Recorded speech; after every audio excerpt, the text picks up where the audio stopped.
If engines could scream the truth, the exhaust would be the voice you hear. But here's the problem. Most of us are gagging it with the wrong setup. Welcome to the one system in your car that's either robbing you of horsepower or unlocking it. Today, we're diving deep into the science, myths, and brutal facts about exhaust systems. And by the end, you'll know exactly how to build yours for sound, speed, and sanity. Let's rip it wide open. Part 1. The Forgotten Power Maker. An internal combustion engine is a chaotic orchestra. Air and fuel rush in, tiny explosions go off, pistons punch, cranks spin. And what's left behind? Heat, gas, noise, waste. That's where the exhaust comes in. And it's far more than just a pipe to the tail. It's an active player in performance, a pulse-powered vacuum cleaner that can help your engine breathe or choke it out completely. Most people think of exhaust gases as one big whoosh out the back. Wrong. What's really happening are pulses, tiny shock waves of pressure, compression and expansion, firing off with every combustion stroke. And when these are timed just right, something magical happens. Scavenging. Part 2. Scavenging. Sucking power out of thin air. Here's how it works. When the exhaust valve opens, high-pressure gas explodes into the header tube. As it rushes downstream, it creates a vacuum behind it, a negative pressure wave. If the intake valve is still slightly open, that vacuum helps pull more air into the cylinder. More air equals more power. This is the scavenging effect. It boosts something called volumetric efficiency, how much air your engine can breathe relative to its displacement. But there's a catch. It only works when the pressure waves are timed just right. And that depends on 3 things: pipe diameter, runner length, collector design. Part 3, header versus manifold. Who really wins? Let's settle a debate right now. Factory exhaust manifolds are built for cost, compact packaging, and emissions compliance. They're heavy, they're restrictive, they're terrible at scavenging. They do give you decent torque at low RPM, but above that, they're a bottleneck. Headers, especially tuned equal-length tubular headers, are built for one thing: power. They keep exhaust gas velocity high at high RPMs. They time the pulses for optimal scavenging. And when done right, they make a huge difference. But not all headers are created equal. Let's break it down. Primary tube diameter, too small. You choke top-end power, too big. You kill low-end torque. Length of the runners, longer equals more torque. Lower RPM power band, shorter equals more horsepower. Higher RPM. Let's put numbers to it. Say you're building an all-motor K20. You want peak torque at 6,000 RPM. Use the formula. Peak torque RPM times cylinder displacement in cubic inches divided by 88,200 equals ideal pipe area.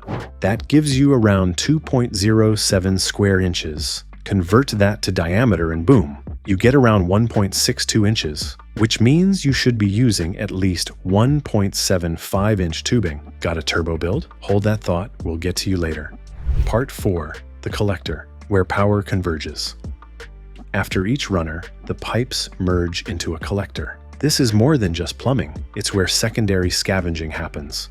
As one pulse exits, it helps pull the next one out, but only if the merge is smooth and the lengths are equal. That's why equal length headers matter. 4-into-1 collectors are the gold standard for most builds. Simple, effective, and proven. Sure, you can experiment with collector length and taper for tiny gains. But if you're not running a dyno and a race team, stick with the basics. Want more torque at mid-range? Try a Tri-Y header. It pairs cylinders to balance pulse timing better across the rev range, especially useful in street builds. Part 5. Pipe Wars. XVs, HVs, nothing. Now, let's talk about the 2 letters that start fights in car forums, X-pipe and H-pipe. Here's the deal. Both help balance exhaust pulses between banks in V engines. Both improve scavenging compared to true duals. Both can make more torque than straight pipes.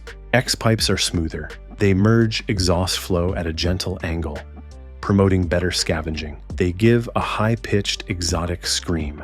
H-pipes are more abrupt, like a bridge between 2 rivers. less effective at scavenging, but they give you that deep American muscle growl. Pick your poison. The difference in horsepower? Minimal. The difference in sound? Night and day. In the second half of this video, we'll get into resonators, drone-killing Jpipes, muffler designs, and how turbos flip the whole system on its head. We'll also talk about valved exhausts, catalytic converters, and why most people are modding backwards. Part 6. The Drone Zone. How to kill the most annoying sound in modding. Ever cruised at 2,000 RPM and felt like your car was punishing you for winning the exhaust lottery? Welcome to Drone. That low, booming resonance that vibrates through your skull and makes every highway drive feel like torture. It happens when exhaust pulses sync up with the car's interior acoustics and amplify each other. You're not crazy. It's real, it's physics, and it's fixable. Enter Resonators and Jpipes. Part 7. Resonators and Jpipes. Sound cancellation for gearheads. A resonator works by using destructive interference. It targets a specific sound frequency, flips it 180 degrees out of phase, and cancels it out, like noise-canceling headphones for your tailpipe. The most effective form? The Jpipe. Here's how it works. It's a capped pipe, tuned to a specific length. That length is 1/4 the wavelength of the drone frequency. When the sound enters, it reflects back, travels double the length, and hits the main pipe exactly out of phase. Result: drone is destroyed. You'll need to calculate your Jpipe length based on cruising RPM and pipe diameter.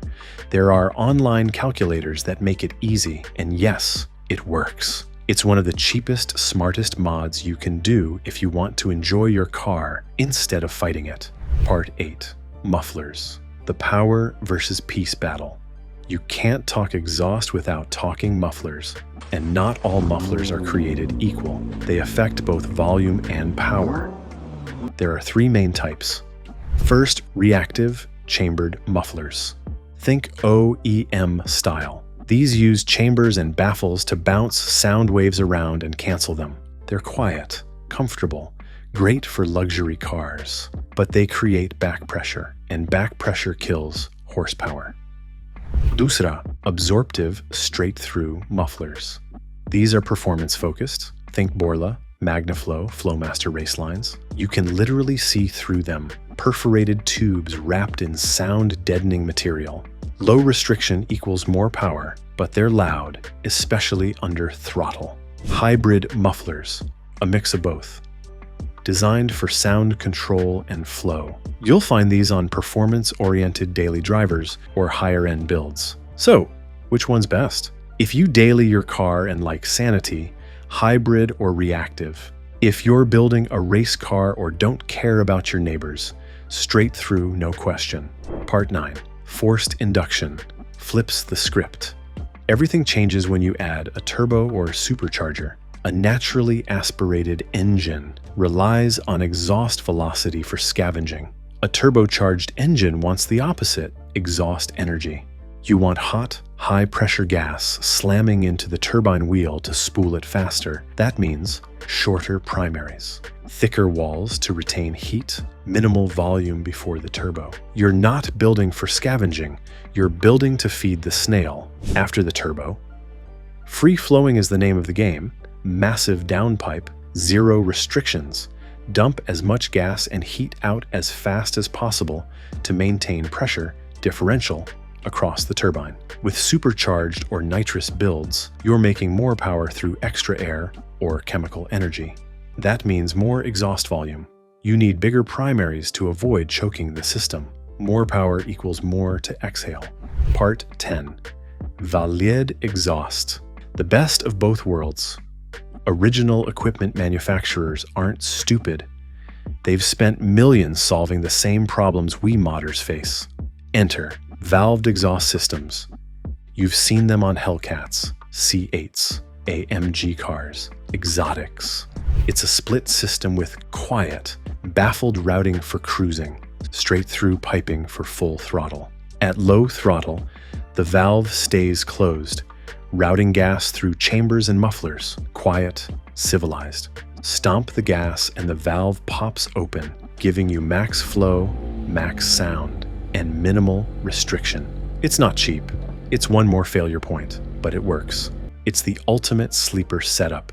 Peace when you need it, performance when you want it. Part 11, Catalytic Converters. Modern flow versus legal nightmare.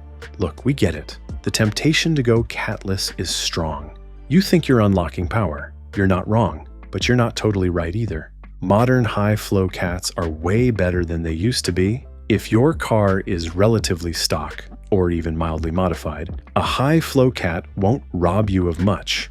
In fact, some shorty headers and high-flow cat combos can still make solid power and pass emissions. But if you're going full tilt, race build, massive cams, long tubes, then yeah, a cat might hold you back. Just know your local laws. Not worth a $10,000 fine or a failed inspection over a handful of horsepower. Part 12. The big picture. Match your exhaust to your build. Let's break down what really matters when designing your exhaust. If you're building a naturally aspirated engine, focus on pulse tuning, longer runners, and dialing in the correct primary pipe diameter. That's how you maximize scavenging and power across the rev range. For turbocharged setups, you want short, thick-walled runners that hold heat and direct exhaust energy into the turbine. After the turbo, the goal is simple. Get the gases out fast with as little restriction as possible. Supercharged and nitrous builds generate massive pressure in the cylinders. That means you'll need larger diameter pipes to keep exhaust flowing freely and avoid choking your engine. If this is your daily driver, you'll need to balance drone control, overall volume, and usable power. That's where smart muffler choices and resonators make a huge difference. And for a full-on race car, you only care about one thing: flow. Everything else comes second. The wrong exhaust can kill torque, destroy drivability, and make your ride sound like trash. The right one turns your car into a living, breathing machine. So don't just bolt up whatever fits. Engineer it, plan it, build it with intention, because when your exhaust is done right, it doesn't just sound better, it feels better. Your engine breathes, your power band wakes up, your car comes alive, and that is what building a car is all about.